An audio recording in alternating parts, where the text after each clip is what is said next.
大家好，我哋係敬師團師動力。我哋呢個夢想計劃嘅內容呢，主要可以分為3個部分啦。第一個部分呢，就係宣傳啦，我哋希望可以推廣呢個詩藝呢個文化啦，令到更加多人識，更加多人了解啦。即係詩藝呢，唔淨止係跳莊呢，就覺得好勁咯喎。咁同埋我哋會有一啲比賽啦，例如係詩劇嘅創作啦，就好似我哋原來舞獅都有一啲公開比賽。咁另外呢，都係我哋希望可以喺中學、小學或者係其他機構呢推廣出去啦。第二個部分呢，我哋希望呢就可以搞一個比賽啦。咁呢個比賽嘅形式呢，就會比較新穎啲啦，令到更加多嘅大眾呢可以接受啦。第3個部分呢，就係商演嘅部分啦。咁我哋希望呢可以好似社企嘅形式咁樣，我哋去接一啲商演啦，好似新年嘅時候幫人哋去慶祝啦。咁我哋希望可以達到收支平衡，好似社企咁樣形式。其實而家舞獅面對住一個青黃不接嘅問題啦，因為冇新血加入，亦都有好多長輩覺得冇人去傳承呢一種傳統。但係我就認為其實舞獅係有前景嘅，只不過係需要換一種更加新穎嘅方式啦，去令到大眾去想接觸，更加願意去想玩舞獅，從而令到舞獅呢一樣文化可以傳承落去。點解我哋會中意詩藝呢？我諗應該係詩藝對我哋嚟講都係有一種好特別嘅魅力啦，令到我哋覺得可能一日唔舞獅都已經覺得好唔舒服咁樣。咁而大家亦都知道舞獅呢樣嘢越嚟越少年輕人去玩啦。咁我哋就希望透過我哋嘅努力，可以將一群中意舞獅嘅人聚埋一齊，然後就將舞獅呢樣嘢推廣開去，等多啲人認識咯。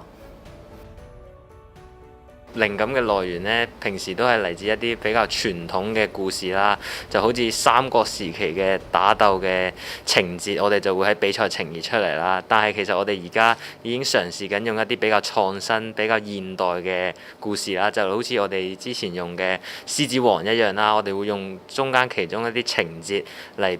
用舞獅去表達出嚟，令到更加有創新。成個故事嘅構思咧，大約需要1個月時間啦。咁首先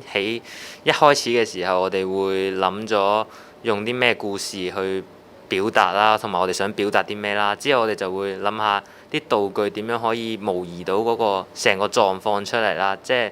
個場景嗰啲啦。跟住我哋就會諗一啲難度動作去加入去舞獅嘅元素，去表達成個故事係想帶出啲咩。之後我哋就會反覆練習，睇下呢個位可唔可以咁做，嗰個位可唔可以加多啲動作去表達多啲，咁樣先可以完成一個完整嘅劇情。我哋想多謝呢個計劃呢，首先提供咗一個資金上有funding上嘅援助俾我哋啦，令我哋詩藝嘅發展一個好好嘅開始，同埋打咗支強心針啦。另外呢，呢個計劃呢就俾好多workshop 啊，同埋好多一啲經驗人士啊，或者創作人士咧嘅分享俾我哋，咁呢就帶咗好多經驗啊，同埋一啲brainstorm 到我哋去有一啲更加好嘅發展嘅 idea 啦。多謝我哋嘅導師 Ricky， 佢喺創作同埋推廣音樂方面呢有好多經驗啦。佢分享咗好多佢嘅 idea 同埋一啲心路歷程俾我哋，可以令我哋喺舞獅推廣方面呢有更加好嘅 idea 同埋好多好嘅元素加入去。多謝 Ricky。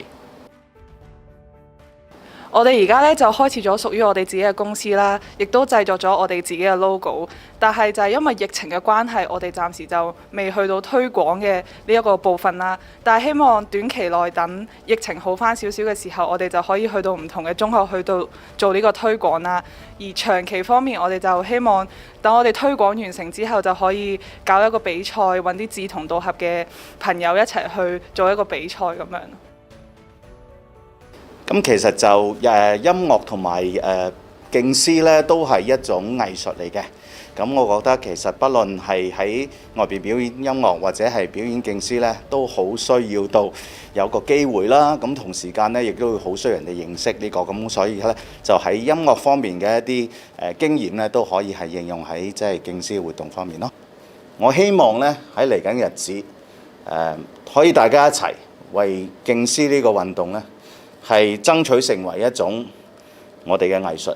而呢種藝術呢，係一種係香港人好需要嘅藝術。